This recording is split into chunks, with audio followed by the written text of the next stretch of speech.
Rumor reached Panama of fabulous treasures found in the immense city of Tenochtitlan, which had been easily acquired by a band of conquistadors under the command of Cortés. Francisco Pizarro, one of the Panama landowners, a one-time illiterate swineherd, began planning a campaign that would bury the greatest empire of pre-Columbian America. But unlike Cortés, the lone conqueror of Mexico, Pizarro looked for companions.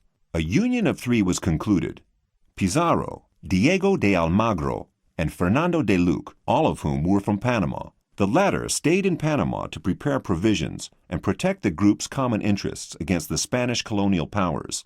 The other two set sail on two ships they had purchased.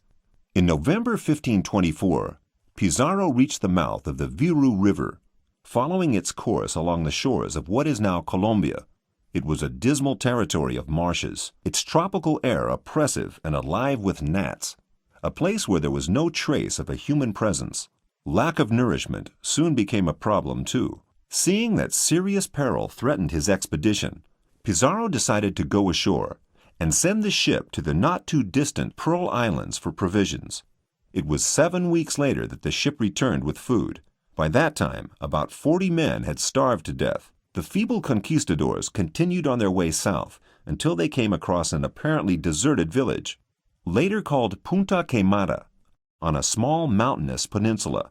Just as Pizarro decided to settle here, natives attacked his squad, killing many soldiers and injuring him. In spite of this plight, the Spaniards found some gold which they took back with them to Panama. In the meantime, Almagro, having followed in the tracks of Pizarro's expedition, landed on the very same peninsula and even captured Punta Quemada. He reached the mouth of an unknown river which he called San Juan. Then, finding no more trace of Pizarro, Almagro also turned to the north. On Chicama, on the Isthmus of Panama, the two conquistadors finally met. Neither failure nor heavy losses could cure the conquistadors' yearn for new adventures. They had found gold and now had no further doubts that a land of gold lay somewhere beyond the San Juan River. Almagro's plans for a new expedition met with little or no enthusiasm in Panama. Governor Davila had his own plans for a campaign in Nicaragua and was eager to interest settlers in joining his expedition. Moreover, Pizarro's first voyage had not created an impression of success either. The clergyman de Luque was more optimistic. He invested his last savings in the venture and used all the eloquence at his disposal to soften Davila and garner his approval for a new expedition. The second expedition saw 180 men sailing on two ships. Pizarro succeeded in winning a celebrated pilot from Andalusia, Bartolomé Ruiz, for the campaign. Along the beaten track, both ships reached the mouth of the San Juan River. Here the conquistadors landed, falling upon a native village near the river mouth. The spoils of the assault included a lot of gold jewelry. Though Pizarro and Almagro were sure they were already on the border of the land of gold, 180 weary soldiers seemed too weak a force to fulfill their courageous goals. Almagro returned once more to Panama with a ship laden with gold to recruit new soldiers, while Pizarro took several men and went ashore to explore the mouth of the San Juan River. Ruiz sailed further south with the rest of the explorers. Near a small island, Ruiz came across a large Peruvian raft carrying no less than 20 men and women clad in cotton garments, with jewelry of gold and silver studded with valuable gems. The native merchants who went aboard the Spanish ship without fear told Ruiz of a wonderful land to the south, of its fertile fields, huge cities, and its master's palace, allegedly coated in gold. After a voyage of starvation and struggle, the conquerors reached the city of their dreams, Tumbes. What they saw impressed them deeply. The city had been built completely of stone, shortly before Pizarro's appearance. When the residents spotted the huge and wonderful ship in the bay, they sent out warriors on a balsa to meet it. Pizarro's interpreters convinced them that the white men had come as friends. A native leader and a group of nobles appeared before Pizarro, bringing a multitude of gifts. Pizarro poured them wine and presented them with a metal axe. The natives' respect towards the newcomers they regarded as demigods grew, but the Spaniards naturally were far more interested in gold than in reverence. Pizarro's expedition attained a certain success. Panama and its governor were very surprised to see the voyagers, having long thought Pizarro and his associates dead. Facing the governor's opposition in plotting a new expedition, Pizarro decided to appeal to the king instead. The members of the triumvirate collected money for their trip and, taking with them some gifts from Tumbes, Pizarro sailed to Spain to see Charles V. Having recruited a considerable force of men, Pizarro returned to Panama to be welcomed coldly by Almagro and Ruiz.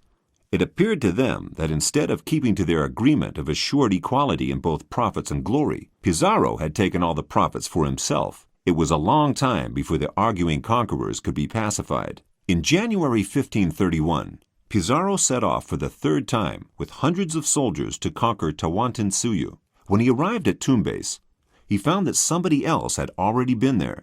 He discovered that the native inhabitants of the nearby Puna had assaulted Tumbes and left no stone unturned. His dreams of booty were shattered. Feeling that the explorers needed to rest, Pizarro moved further south to establish San Miguel, the first European city on Peruvian territory. News reached Pizarro about the ruler of Tawantinsuyu and the war that had broken out between two contenders for the throne, the heir, Huáscar, and his half-brother, Atahualpa. Atahualpa demanded that the state be divided in two parts and that he be declared ruler of the northern region. Huáscar, however, rejected this claim, bringing about a warlike feud. Atahualpa defeated Huáscar in several battles, and in the crucial battle at the river, Apurimac took him captive. He victoriously entered Cuzco. Those loyal to Huáscar were killed, and the Inca himself was imprisoned. Atahualpa ascended to the throne. Naturally, this could not pacify the supporters of Huáscar throughout the vast Tawantinsuyu state, nor Manco, the brother of the dethroned Inca who managed to escape from Cuzco. Having heard of the war between the two Incas, Pizarro decided to act. On the 21st of September 1532, he left San Miguel and began to cross the mountains. As not all of the initial 180 participants could bear the hardships of the mountain trip, some of them returned. The Inca scouts were quick to inform their leaders of the approach of these unwelcome guests. Shortly after the series of crimes against his nation, Atahualpa decided to meet the Spaniards. From Cajamarca, he sent a messenger to Pizarro, inviting the white newcomers to visit his camp. It was reported that the emperor had several thousand guards, but the most striking was the beautiful golden decoration of his chambers. Pizarro understood that treachery was the only way to defeat the Inca, and didn't hesitate to make use of it. Thus, on November 16th, Atahualpa was captured, and thousands of his followers were massacred by Pizarro's troops, who numbered fewer than 200. When the Inca realized the Spaniards lusted for gold, he offered Pizarro an incredible, fantastic, unprecedented deal. He promised to fill a large room with gold and two smaller rooms with silver in exchange for his freedom. Pizarro agreed. Messengers came from throughout the empire to fill the rooms with treasures. The most conservative estimate placed the plunder at 6 tons of gold and twice as much silver. It took months to melt the beautiful golden jewels down and turn them into pesos.